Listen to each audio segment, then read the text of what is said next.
Imagine spending your entire life savings on tons of premium New York marble. Right, a massive investment. Exactly.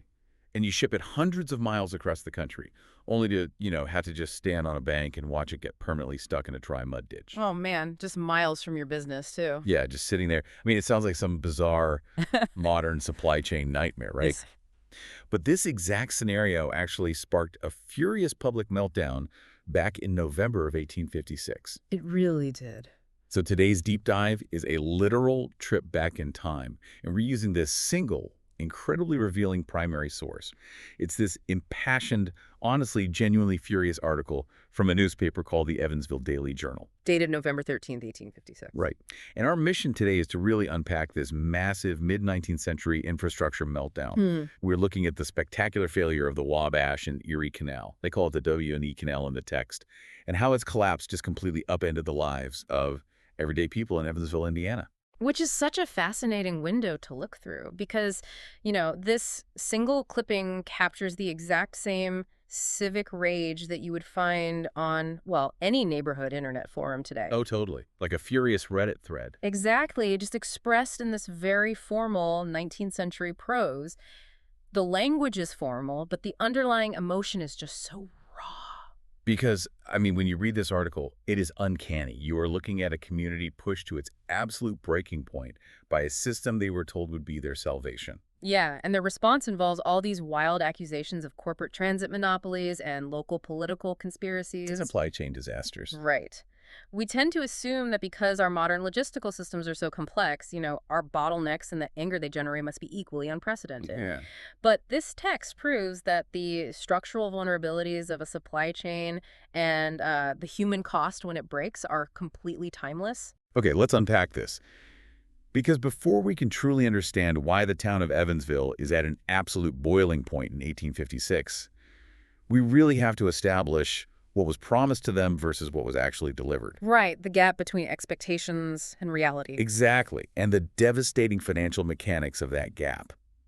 The article kicks off by explicitly calling the situation shameful. They don't hold back. They really don't.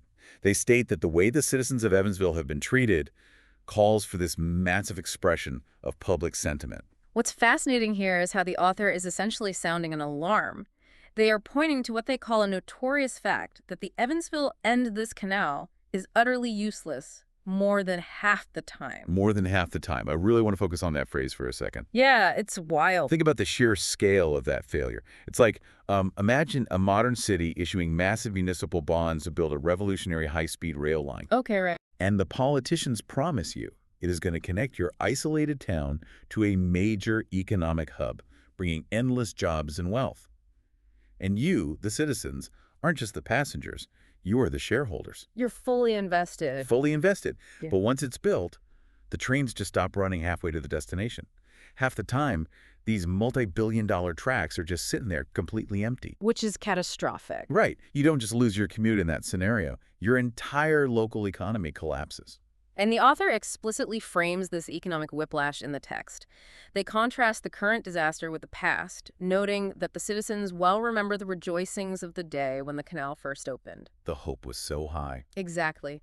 The promise was direct inland communication with Lake Erie, because access to the lake meant access to the wider world. To the eastern markets. Yes, it meant prosperity.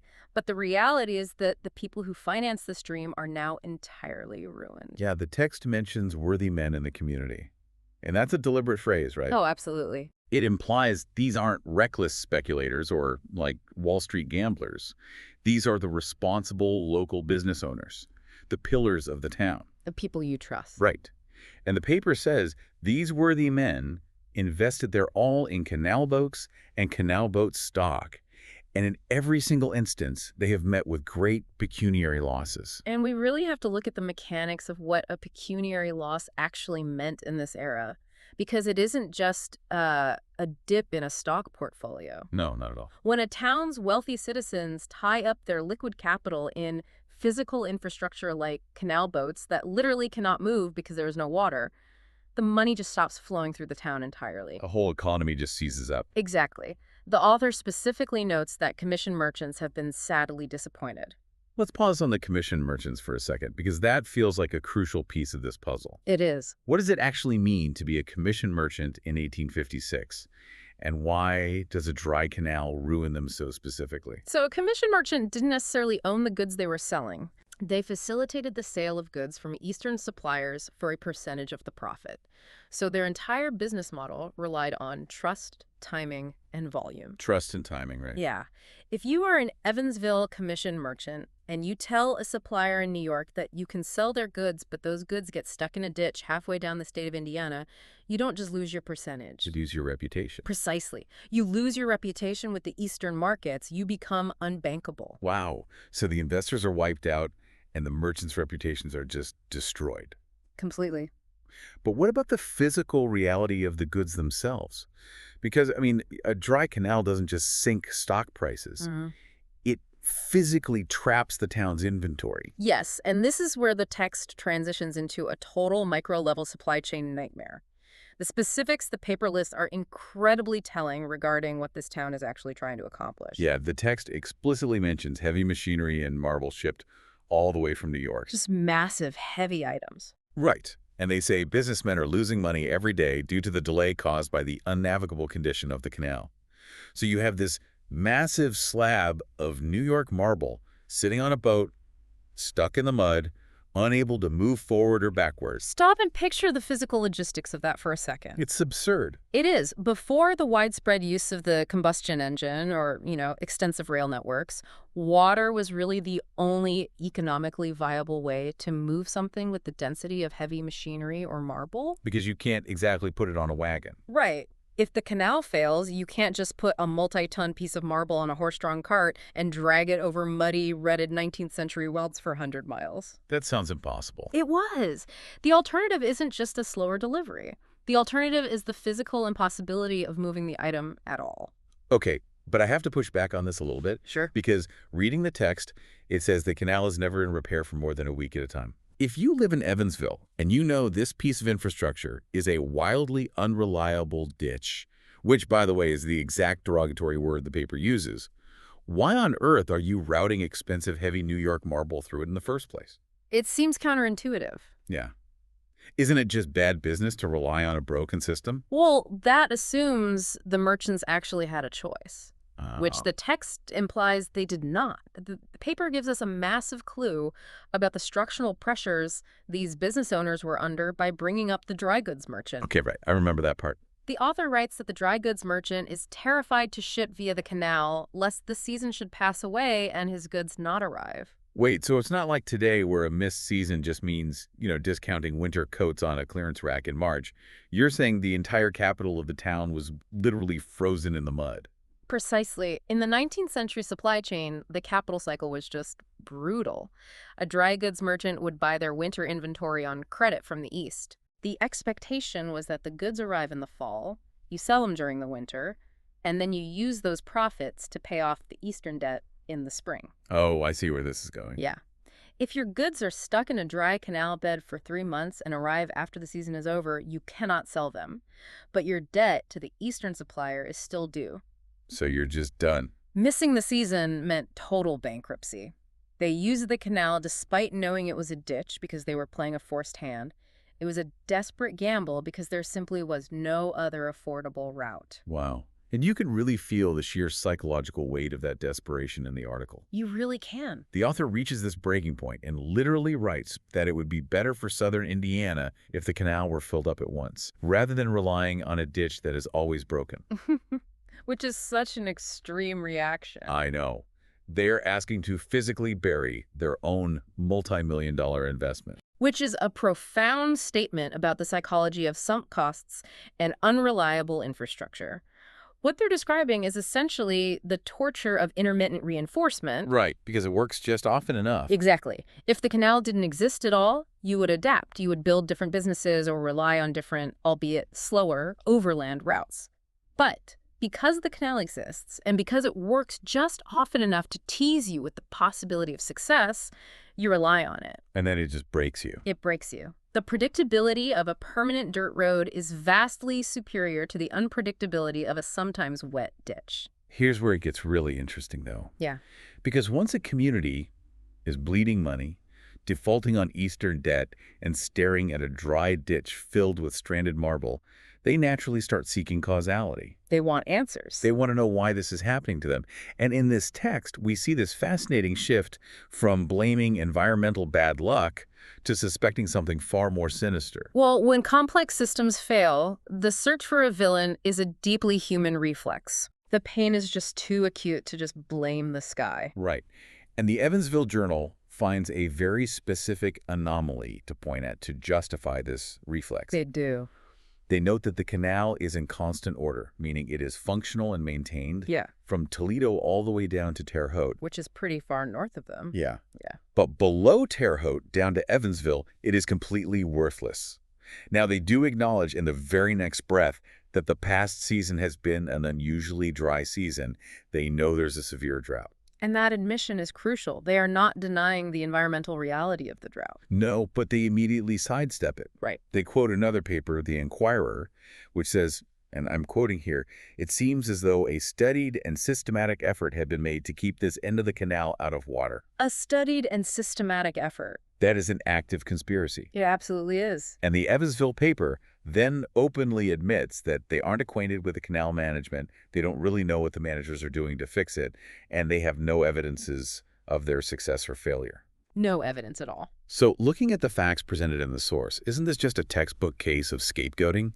I mean, you have a massive drought, the water level drops, and instead of accepting the environmental reality, they just decide the guys in the next town over are stealing their water. This raises an important question about how humans process systemic inequality, especially geographical inequality. Okay. Are they scapegoating? Yes, to a degree. But look at the physical mechanics of a canal system. Water flows downhill. Right. A canal requires complex management of locks, dams, and reservoirs to maintain a navigable depth. If you are sitting in Evansville, losing your livelihood every single day, and you hear that the boats are floating perfectly fine 100 miles north in Terre Haute. Logic flies out the window. Exactly. Logic flies out the window. Because the visual contrast feels targeted. Like, if there's a drought, the whole thing should be dry, right? That's the assumption. The assumption is that if the top half is in constant order, it means the canal managers are actively prioritizing the water levels up north. Oh, I see. They think management is holding the water back to save Terre Haute's economy while deliberately starving Evansville. The drought is an act of nature, but the management of a limited resource during a crisis, that's entirely human. That makes a lot of sense. When they use words like studied and systematic effort, they are assigning malice to what might just be prioritizing the most heavily trafficked section of the infrastructure. But they don't just think it's about holding back water. They have a very specific theory about why the water is being held back, which brings us to the rise of the alternative transit method. Right, the railroad. Because if the canal's a dry ditch, these desperate merchants still have to move their goods to survive, which creates a whole new layer of extortion. Yeah, they are forced to use the railroad. Specifically, the text names the Richmond and Terre Haute Railroad. The article states that because the canal is useless, there has been a rush of goods over this specific railroad. And because the merchants have literally no other choice to get their inventory before the season ends, the railroad is forcing them to pay enormous charges on top of the financial losses they've already taken from the delays. It's a double blow. So what does this all mean?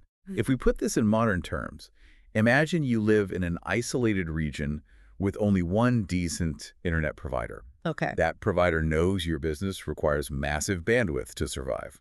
So they deliberately throttle your connection until you are forced to buy their absolute most premium, extortionately priced enterprise package. Because you have no other choice. Right. You have to pay the rate because they're the only game in town. If we connect this to the bigger picture, this entire article fundamentally shifts. It isn't actually a complaint about a dry canal or bad weather. No. It is a story about leverage and geographic choke points. And this is where the Evansville paper lays out their ultimate terrifying conclusion regarding the management of their region. The grand conspiracy of Terre Haute. Except The text reads, "We have long suspected that the same Terre Haute interests that have disappointed our hopes from the canal are intriguing to defeat the success of our railroad enterprises." it's all connected in their minds. And the authors explicitly state that all present travel from the east is obliged to take Terre Haute and its railways in its route. We really have to visualize the map here to understand the terror of the Evansville merchants. Okay, let's picture it. If travel comes from the east, hits Toledo at the top, travels down to Terre Haute in the middle, and Evansville is at the bottom. Terre Haute is the valve. Yes, they control the geographic choke point. They have them completely boxed in. They do. From the perspective of the Evansville writers, the leaders in Terre Haute are looking at the map and realizing they can extract incredible wealth by dominating the transit routes. Wow. If Terre Haute controls the functional part of the canal, and they also control the only functional railroad heading south, they hold all the cards. That is ruthless. The suspicion is that Terre Haute is deliberately sabotaging the lower half of the canal to force all of Evansville's desperate traffic onto their expensive railroad. By monopolizing both modes of transit, they are effectively siphoning all the liquid capital out of Evansville. So every dollar an Evansville commission merchant pays in enormous charges to save their season, Is a dollar that leaves their community and goes to build up the wealth of Terre Haute. which casts the raw, furious tone at the very start of the article in a completely different light. It wasn't just that the weather was bad or that the engineering of the canal was faulty. It was the visceral feeling of being actively, intentionally starved out by a rival neighbor. Yes. To the worthy men and merchants of Evansville, this wasn't a passive infrastructure failure. It was an economic weapon being aggressively wielded against their community's survival. And this is exactly why mining a historical primary source like this is so illuminating. It forces us to look past the dry dates and economic statistics of the 19th century and feel the actual pulse of the people living through the crisis. You can feel their panic. You really can. The citizens of Evansville felt trapped, financially drained, and entirely at the mercy of distant, unaccountable management and regional monopolies. Right. They were watching their town's future dry up in a mud ditch, and they were paying a premium to the very people they suspected of causing it. Which brings us full circle, because we started this deep dive talking about modern frustrations. Stuck packages in distribution centers, delayed flights, multi-billion-dollar infrastructure projects that never seem to actually work. Things we all deal with. Exactly. And what this single impassioned newspaper clipping from November 1856 proves is that the human reaction to systemic logistical failure has not changed one single bit. Not at all. The technology has evolved, sure. We are arguing over broadband monopolies, semiconductor supply chains, and high-speed rail networks instead of canal boats and heavy New York marble. But the feeling is the same. The feeling of being powerless against a geographic choke point. The absolute rage of watching your livelihood threatened by a supply chain bottleneck that you cannot control. That is a deeply universally human experience that transcends the centuries. It truly is. It's a humbling reminder that beneath every single complaint about a modern supply chain delay or a bloated infrastructure project, there are real people calculating their own pecuniary losses, wondering how they are going to survive the season. Yeah. The mechanism of the delivery changes, but the financial terror of the delay remains exactly the same. So the next time you find yourself stuck in unmoving traffic on a poorly designed highway, Wow. or you are rage refreshing a tracking app for a critical package that is now 3 days late, take a deep breath. Good advice. Know that you are participating in a grand historical tradition of civic frustration. You are sharing a very real, very stressful bond with the merchants of 1856 Evansville, just staring furiously into a dry ditch demanding someone fix it. You are in very good and very angry historical company. But dissecting this 1856 newspaper clipping does leave us with one final lingering question to ponder. Yeah. When a town feels this geographically isolated and this economically targeted by a rival neighbor, when they truly believe they are being systematically bled dry through exorbitant transit charges and sabotaged infrastructure, how long does that resentment actually last? That's a great question. Does the bitter sting over an 1856 dry canal permanently alter the cultural and political DNA of a region for generations to come? Something to think about the next time you cross a county line.